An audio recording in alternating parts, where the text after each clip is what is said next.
Well, hello everyone, and welcome to another episode of the Discover New Music podcast from us at Pelt Music. Shortly, we'll be chatting with Kite, who we recently featured over on our Discover New Music playlist on Spotify with their single The Tide. But before then, the usual reminders for myself. If you would, please do follow Pelt on social media. We're on Facebook at Pelt and on Twitter and Instagram at Pelt Music. And again, if you would, please do hit that like button, hit that subscribe button, wherever you're watching or listening. So yeah, welcome to Josh and Max from Kite to the Discover New Music podcast. Absolutely delighted to have you both on this really sunny evening. How are you both doing? Yeah, good. Yes, good, thank you. Very hot, very hot. Yeah. Yeah, we were just saying, I don't know where it's come from because summer has been non-existent really. It's been quite miserable, hasn't it? And now everyone's, kids are going back to school and all of us are having not having any time off from work and just get used to it. And the sun comes out. It's not good. It's not good. But obviously a lot of good things coming from the band. So we've got a lot to dissect. But before we get into it, the Discover New Music podcast is for people to discover new music. Hopefully there might be some people checking this out that aren't too familiar with the band. So we all start off with the same section, which is called the origin story, to give it a fancy name. But basically, what is the story for Kite Thief? How did you guys get together and start the band? Gosh, it's probably best to tell this one. Yeah, sure. I mean, I don't know. Yeah, well, equally, but we all went to university together, and it was actually a music uni. So specifically, we were all studying our own instruments, and one of the assessments we had to do was basically to get into groups, and do a performance as an ensemble. And it's kind of a bit of a free for all, grabbing people. And Ellen, our singer, actually got ahead of the curve a little bit and just handpicked people that she knew would do a good job for the assessment, I guess.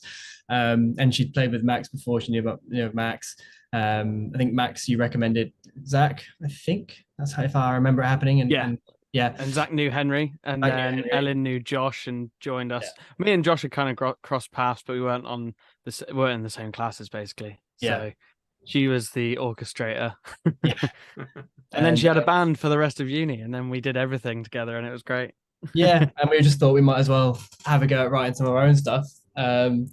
And yeah, then it just hasn't stopped. Yeah, the rest is history, as they say. Yeah. The happy accident for sure. Definitely. I love to hear it. And obviously, on this podcast, we always ask that question and hear a myriad of different ways that bands have come together. And like meeting in, school, uni, I guess, is, one of the sort of old school, old fashioned ways of meeting like your bandmates. And obviously, the unique sort of take on it, the way you guys did that. And obviously, the rewards are there for all to see because everything that's come from the band so far has been really phenomenal. And obviously The Tide is the most recent single that's come out. And obviously we stuck it on our Discover New Music playlist since we've got you on the accompanying podcast. So obviously we always ask about the song we've featured. So with The Tide, what can you tell us about that song? What are the themes behind it and how did it come together for you? That one's probably like one of the, out of the new music we're bringing out, one of the first we sort of managed to kind of get going in terms of songwriting. I think like the initial riff and stuff like that came to me in lockdown after everyone had kind of, when you'd played Call of Duty for like 2 months and you're like, okay, I need to do something else now. We're not going anywhere. I started like, sort of delving into songwriting again and kind of utilizing my time with that. And then, it grew quite a lot. It started a lot slower actually. And it grew as a song. And through that time, both Ellen and myself went through like quite sort of difficult breakups in our romantic lives. And that kind of fueled a lot of the lyrical content for Ellen, I know, for sure. I think she's described it recently as it sort of being her kind of cry for help. Hopefully I'm not misquoting her, but I'm pretty sure that's what she said. And just sort of how she was feeling at the time where like it was all sort of quite turmoil and all that sort of stuff. She wasn't really sure what she was feeling. And just trying to sort of think about eventually sort of getting over it, which is where the lyric, what is it? Ready to feel. I'm so ready to feel as if my head is above the tide. So it's like that constant kind of all the craziness going on around your head and feeling like you're sort of underneath it all. but yeah, I guess sonically as a song, it was our first step forward in terms of utilizing working with different songwriters as well. This whole project has been a massive step forward for us. We used to just sort of write the song and then we'd go to our producer and he would kind of add all the synths and things like that, but we wouldn't really have too much say in it or anything like that. And moving forward with this stuff, we kind of wanted to take that into our own kind of take more control over every single element of the song. And we worked with John from Sleep Token. Not Sleep Token, from Super Love. Sorry. John from Super Love. Jesus. There's no one called John in Sleep Token. Conspiracy theorist. Conspiracy Yeah. John is in Sleep Token. John's in Sleep Token. Sorry, I've just been trying to sell a Sleep Token hoodie, so that's why it's on my mind. From Super Love. John from Super Love, yeah. John from Super Love, yeah, and Poltergeist Productions. And yeah, we kind of like, we'd build the song up and we'd take it to John and we'd say like, look, we want a kind of like a Mick Gordon thing and kind of like, you know, the new sort of Bring Me the Horizon stuff. And we want like angry synths and textures. And so I think, yeah, the new music definitely is a lot more layered in that sense. And the Tide is kind of like, you know, it's the first taste of what's to come. And to be honest with you, it's quite a safe taste. There's a lot more to come that's a bit more out there. So yeah. Nice. Yeah, that definitely whets the appetite. And you know, it's always a funny thing, songwriting, because you know, some of the shittiest times in our life can actually generate, you know, some really, really great songs, you know. And it's just funny how that works out for obviously yourself and Ellen as well, obviously, you know, through that. So yeah, definitely. I'm pretty sure it happened like a month or two apart, which is hilarious. And yeah, we pretty much just spent like 6 months of Ellen coming to my house and like us just kind of writing and trying stuff and just sort of using it almost as therapy, really, because we talk through everything and like we try and fit it into the song and then like, you know, try and convey the sort of emotions that we were both feeling. So yeah, there's a lot of emotion in these songs, and there's a lot of sort of underlying stories in there, but as a whole, I think we wrap it up quite well in a very general kind of way. You know, this stuff that sort of isn't too direct and can be applied to quite a few different things in life. Exactly, and that's always a good sign on a song as well, and helps obviously listeners relate, which always is going to help people buy into the music for sure. And as you say, there's a lot more on the horizon, and as we talk, you've announced already the next single coming out is Goldsick on September the 15th, which is going to be a few days after this podcast hopefully airs. So you know, just for people listening in the day or two before the songs come out, yeah, just to whet the appetite a bit, what should they expect from that song? It's a little bit different to the Tide, I think. It's got a different energy to it, different vibe. It's not as kind of fast and like, you know, ram your head against the wall heavy, but it's a little bit more groovy in places for sure, and definitely still has some heavy parts to it as well towards the end, especially. It's got a lot of swagger, I'd say. Yeah, that's a really good way to like. A lot of attitude, a lot of like kind of just there's a few surprises and stuff in there as well, like stuff that we haven't actually done before as a band. There's stuff where like both Ellen and I do like a dual kind of, it's not really a rap, but it's kind of something a bit more sort of like tongue in cheek, and it's not something you'll expect when you hear it. Yeah, it's definitely one of the weirder songs we've written for sure, but it's fun. It's good fun. Yeah, well, I love weird and I love different, because life would be boring if everyone was the same, and music would be boring if every song was the same. And that relates to bands as well. You know, bands that just put out the same song and rinse that formula again and again. So tiresome. So I really look forward to hearing it. And obviously, as I say, there is a lot more to come, because you've signed with Year of the Rat, and obviously there's an EP in the works that will be coming out at some point. So obviously, you know, what has the experience been like for you so far in that process? And you know, again, I guess, what should fans expect from that overall package when it does come?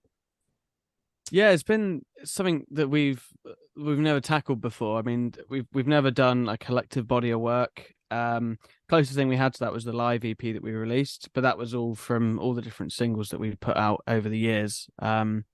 So for us, this is definitely the first step of like dipping our toes into having something that's quite a cohesive body of work that sort of has an identity about it for sure. And James, who runs Year of the Rat and is also our manager, has been like a massive help, and that's been a huge step forward for us. Before, we'd obviously be doing everything DIY. We still very much do that, but it just means that a lot of the admin and stuff like that is taken off our hands now, which is amazing, because this past, pretty much 2 years, we took like a back seat from doing too many shows and all that sort of thing to get this body of work together. And it's just been lovely to get back to the music and the creative process, and really diving into all the aesthetic side of things, and just making sure that the art that we're putting out is as honest and as true to how we perceive it as possible when everyone else gets to see it, basically. So yeah, it's been a lot of back and forth between all of us, and it's been years in the making, pretty much. But yeah, we're really excited. We've already seen, we've already had quite a few like big opportunities with things like 2000 Trees and playing with bands like In Me. And we're on Misery Loves Company at the end of this month in September, which is in Bristol. And it's been lovely for us to feel like we're sort of making another step forward, going up to another level, really. And yeah, I feel like we've always treated this band like a business, as I think a lot of musicians should. Because if you don't, then it's kind of like, what are you doing? Like you got you got to be serious about it in some aspects. You can be like not serious and kind of jokey with your social media or your songs or whatever, but I feel like you need to have some element of seriousness there to make it work and do something meaningful with it, for sure. So yeah, it's been a lovely step forward for us. We've still got so far to go and so much we want to do that we can't do yet, but we're definitely like planning to do in the future. And we've got it all written down. Yeah, we've got like a 1 year, 3 year, 5 year plan and all of that. So Fantastic. James is our manager's, he's just been super helpful with that. And obviously, releasing with Year of the Rat has been fantastic. And we've just got that extra sort of entity behind us now, which is what we needed really on this step of our journey. I feel like Allegedly was like the right on the pinnacle of like, we either can we go and do something like new and exciting and fresh and kind of bigger, or it's like, okay, we need to try and like dig our heels in now and really try and get there on our own. But I think we've made a pretty wise decision, and yeah, it's paying off so far, which is really lovely. Yeah, it definitely is. And I love the ambition. You need to be ambitious because it's a really tough music industry. And if you don't go in there with a plan, with ambition, and the right guidance as well, obviously with James, if you haven't got that in place, then you're not going to be able to sort of crack on and not break through and all that necessarily. Yeah, but you're not going to be able to make a living from it for sure. And obviously, if that's not your aim, then like you said, well, what's really the point in being in it? And obviously, kudos to you for obviously having that sort of foresight. No, I appreciate it, dude. I mean, we're not kidding ourselves. We're not thinking that in the next 2 years we're going to quit our jobs and kind of go and buy a mansion or something. But it would just be nice, to only have to work part-time and do this as more of a job, and without it having to be all in our spare time and as currently as a hobby. That's how it's probably most people see it. But it'd be nice one day to be like, have someone ask you like, what do you do? Like, I'm a musician. Like, that's all I am. Yeah, definitely. Maybe the mansion's on the 10-year plan, but still got to have that ambition. But I mean, you touched on like the aesthetics of the band, and that's the point I wanted to raise actually, because I've been really impressed again with just the whole package around the band, the artwork, and obviously everything that you've sort of put together online. That the listeners that interact with you on social media, that instantly see that the Kite Thief sort of presentation, as it were. And again, I'm a massive fan of that, because there's a lot of bands that have done that so well in recent years, and it helps just build that connection a bit more, I find, with the audience, and build up a community, and obviously that again helps ultimately with that business plan, I guess, of progressing the band. And obviously some bands have done it tried to do it, and they've not done it very, very well. But I've been really impressed with what I've seen from you guys. So yeah, where is the driving force for you with the aesthetic package around you? Well, first, thank you so much. We put a lot of thought and a lot of time into it, so it's really nice to hear that it's actually hitting and working. Yeah, I think like in terms of the social media side of things, I think a lot of the time Ellen and I have quite a good understanding of how to utilize like the artwork for the albums and all that sort of thing. But most of the stuff you've been seeing now has been posted by like Josh and Zach and other members of the band. And everyone's really sort of come together collectively to be really invested in pushing the aesthetic that we've chosen. We went through quite a few different iterations of the artwork. I think initially we wanted to just go pure like with the sort of bleached effects. I think I bought a t-shirt from Negative Creep. Shout out Negative Creep, they're amazing t-shirt company. And I wore that on stage, and then Josh got one, and we all ended up just getting them, and we were like, oh, we'll use this as like our on stage thing. And then we were like, oh, actually that's kind of like, I haven't really seen. I mean, there was a little bit of an influence from Metallica's Reload or Loaded, and like obviously that's not bleached, that's other stuff, which can't say on this podcast. But yeah, I think we took a little bit of inspiration from that, and just thought like, how can we really try and sort of we had quite a few comments of how we looked on stage and how it kind of tied us all together and looked quite impactful. And we were like, okay, we can probably find a way to tie this all together, but make it slightly more us. And we had like some keywords and everything for the EP that we wanted to sort of push and kind of associate with the band. And one of them was like colorful and vibrant. So we were like, okay, let's go more for like a tie-dye effect, but make it look like bleach. And we went back and forth for ages with the designer Luke, who's working at Savior Management. And yeah, we kind of wanted something that you'd be able to look at it and sort of, you know, it would almost like represent what all the songs are. There's a little bit of everything. That's why it's got like oranges and reds and purples and blues in there. It's kind of like we had the idea of having an entire artwork made up of all the singles, which it is now sort of when you see the eventual EP artwork. We were going to have a corner each, and then the center one was going to be the last single. But yeah, every hero image you see coming out with every single is sort of integrated into one final design. And we wanted that kind of collaborative, like artwork that sort of works all together to be one thing, but it's actually 5 separate things. And then yeah, I don't know how much. Yeah, I don't know how much we're supposed to divulge in terms of the kind of plans coming out, but also like, you know, just in terms of aesthetic as like a band, like you're saying, live and on social media and everything. I think Max has been saying about stuff like that for quite a while. I think it took the rest of us a while to catch up on that. And I think it's been a learning experience for all of us on how important that side of things is. You know, like what Max was saying about those t-shirts that we started. You know, I bought originally, it was just a bit of a joke because I mean, me and Max look quite similar. And for people who are seeing the band live for the first time, we look really similar. And wearing the same sort of outfit on stage was just at first was just a bit of like just a joke because people were like, you know, you guys related, and it was just quite a question.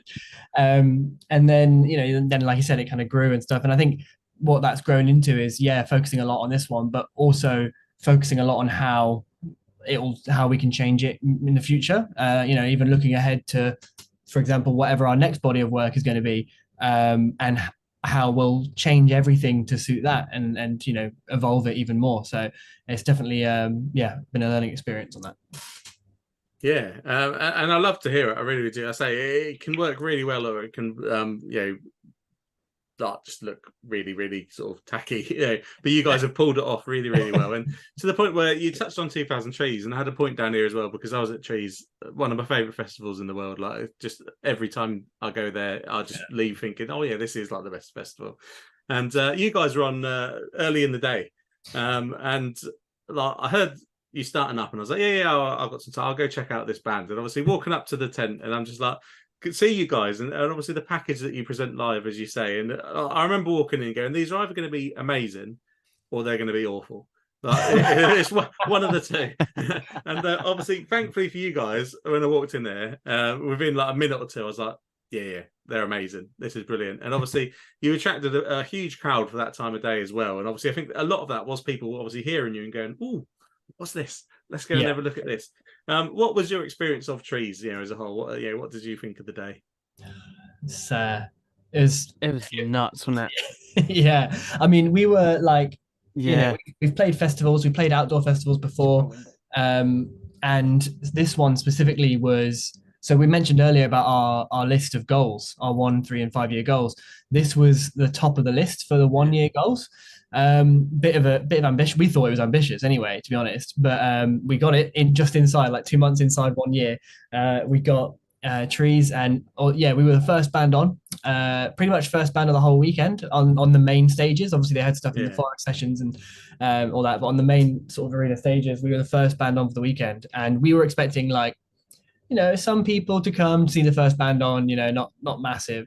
And yeah, it was pretty filled up like when we started, and then like you mentioned, as we started playing, people would like, it just came in, and I know we kept catching eyes with each other being like like that's just a lot of people. We were kind of stood backstage, and when we started our intro track going, we actually I don't know if you heard it since you were there, but that song that's like my Is that better? my who my that one, we played that like really loud before we went on, just to kind of attract attention, to be honest, more than anything, because we figured it would be a game of trying to draw people in a little bit, and that seemed to work quite a treat, because people were like, what is going on in there? And we were just stood backstage just like dancing to this song, like just so full of like adrenaline already, from like, because we knew it was going to be the biggest show. Even if it was like, not even if it was a third full, it probably would have been one of our biggest shows. So to walk out and just see that people were like already there, we were just buzzing. Yeah, And sorry to knock on my point before my internet was like, bye. Yeah, I remember we like when we were backstage and we were doing our little warm up together, which we always like stretch out and all that sort of thing.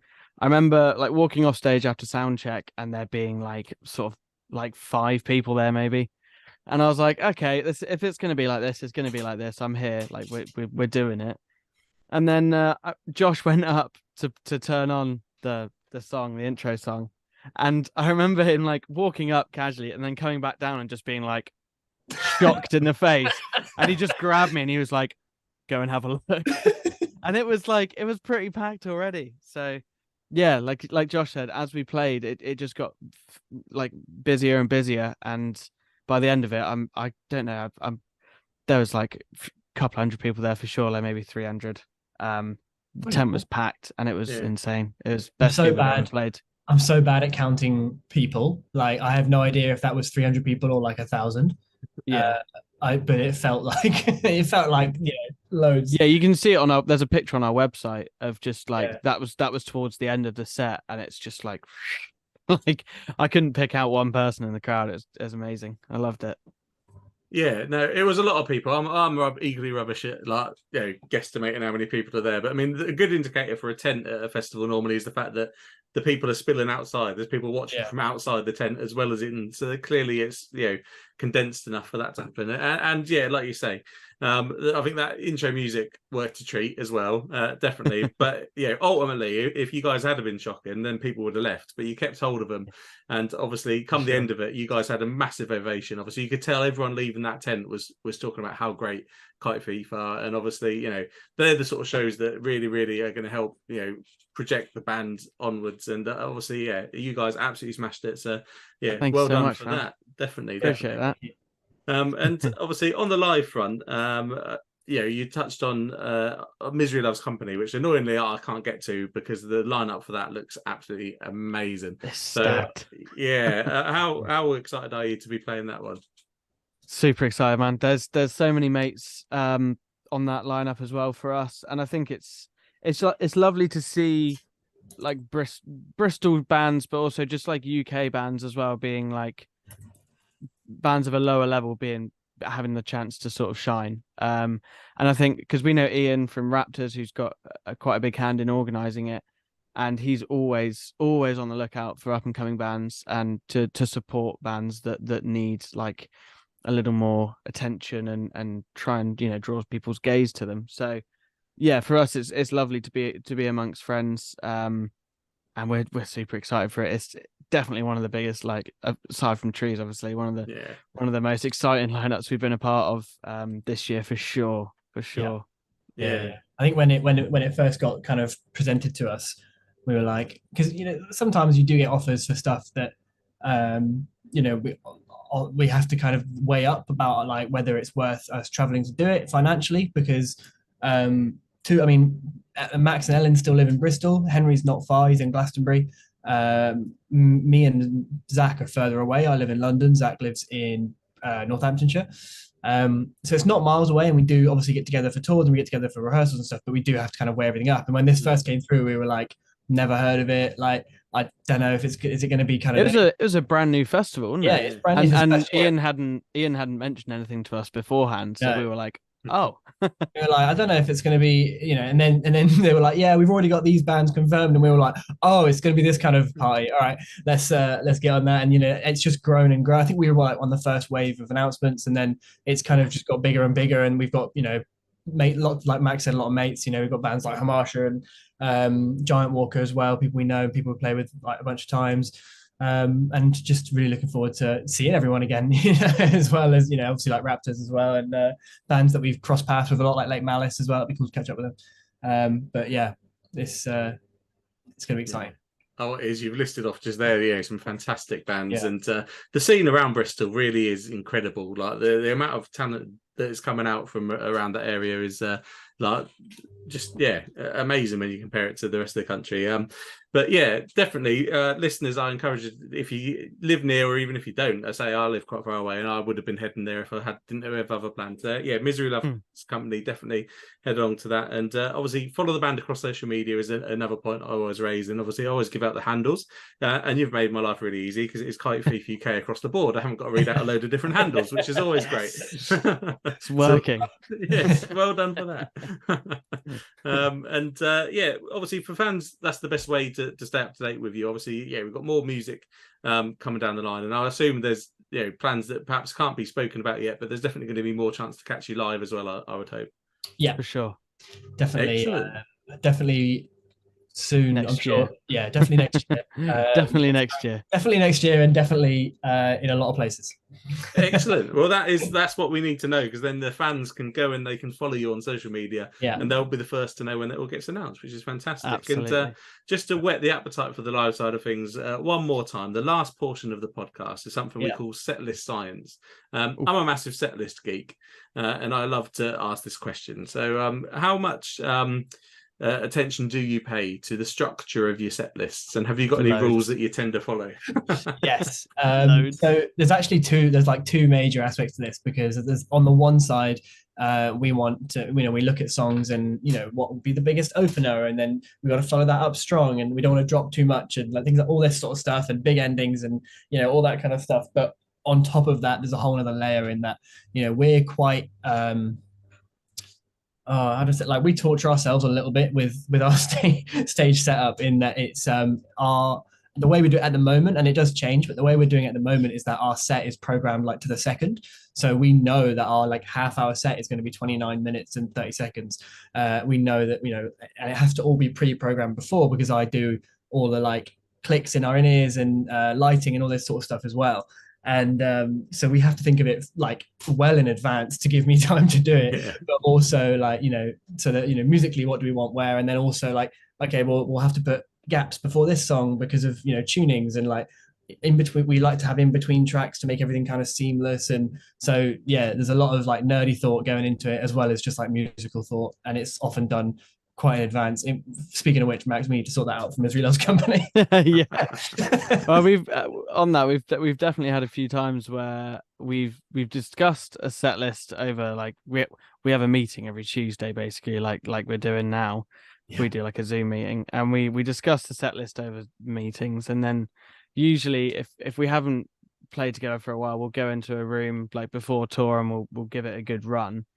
And there's been quite a few times where the set list that we've decided over FaceTime or meetings hasn't worked in real like aspect, and when you're playing it. So we've we've chucked stuff around like right before a tour just to make it feel like better for when we're playing. And yeah, there's a hell of a lot of thought that goes into it. And even now, like with the Tide being our latest single, we don't really want to open with it now, because we were opening with it because it had such a bang, but it wasn't out, and it was something to kind of slap people in the face with a bit and be like, yeah, we're here. But now it's like, okay, we probably need to put it a little later in the set, and the same with Goldsick, because Goldsick will be out by the time we play Misery Loves Company. So it's like hindsight as our closer at the moment. And it's a great closer. We love it. It always leaves like a nice taste in our mouth after we play that sort of thing, you know. So it probably will be our closer, I imagine, for a while. But yeah, we like Josh said, we still got to sort some stuff out for that as well. Yeah. Oh, brilliant. Now, I love the attention you clearly pay to it and the love you put into them. It's something that me as a music fan, when I go and watch bands, I can tell the bands that are just going through the motions, both on stage and like with the set list they put out. But obviously the ones that care, again, help set bands apart. So you guys are definitely on the right track with that. The second part of that segment is something we've added in. It might not be something you've had to consider it for yourselves too much yet, but obviously it's become a bit of an internet meme over the last few months, which is why I've put it on there. But basically encores, yes or no? I think we've played quite a few encores. I like them if they don't make you, if the band doesn't make you wait too long. I hate it when they wait until you start chanting. Like when they wait like 10 minutes, you're like, come on, man. Like, I know you're just having a drink. I'm gonna be controversial, to be honest. I think that's so annoying, because it's like, I don't know. This is really random. There's a bit in the In-Betweeners, right, where Will's mum is talking about a gig she went to as like a kid, and she's like, "Oh, the singer went off stage and he came on a skateboard. It was wild." And that's how I feel about encores. It's like, oh, they went off and came back on again, and we knew they were going to do it because of course they did. And I kind of prefer it now when a band just leaves, and then people are like, "Is they going to play more?" And it's like, no, they're done. To be fair, Spirit Box did that when I saw them in Bristol recently. They were like, "That's it." And everyone was waiting around, and it was like, no. Yeah, I think Sleep Token did it as well when we saw him, I think.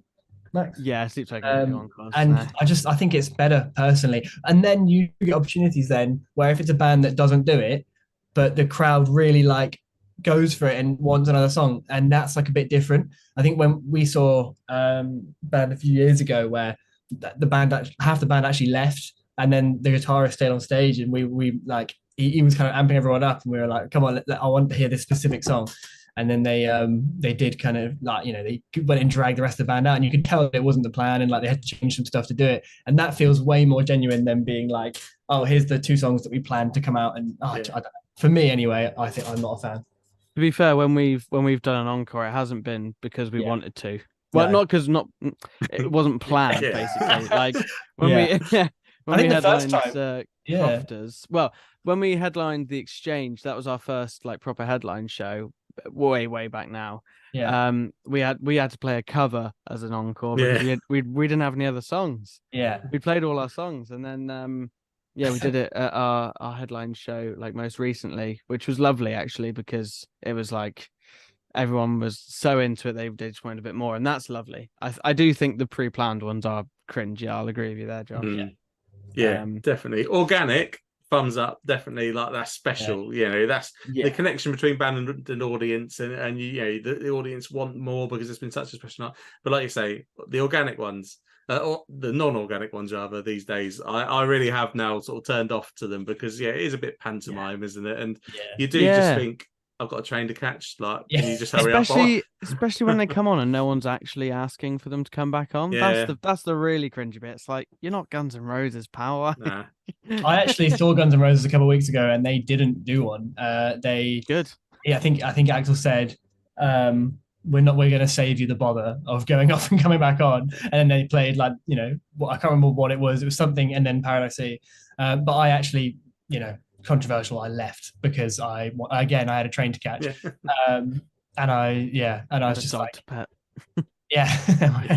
my dog. But I was like, you know what London's like after a show. It was in Hyde Park. It's in Hyde Park. It's got one tube station, and I was like, I'm not getting stuck in it. It's too hot. So I left. But I appreciated, first time I ever say it, I appreciated Axl Rose in that moment. Yeah, yeah, no, definitely. I agree. Yeah, definitely.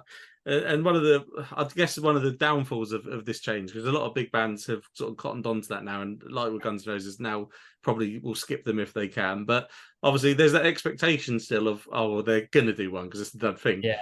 But obviously, if they then don't do one, you're just like, oh, well, I've been stood here 10 minutes now. I guess I'll go. And then you have like bugging it for the trains because then you're in that squash then. But Yeah.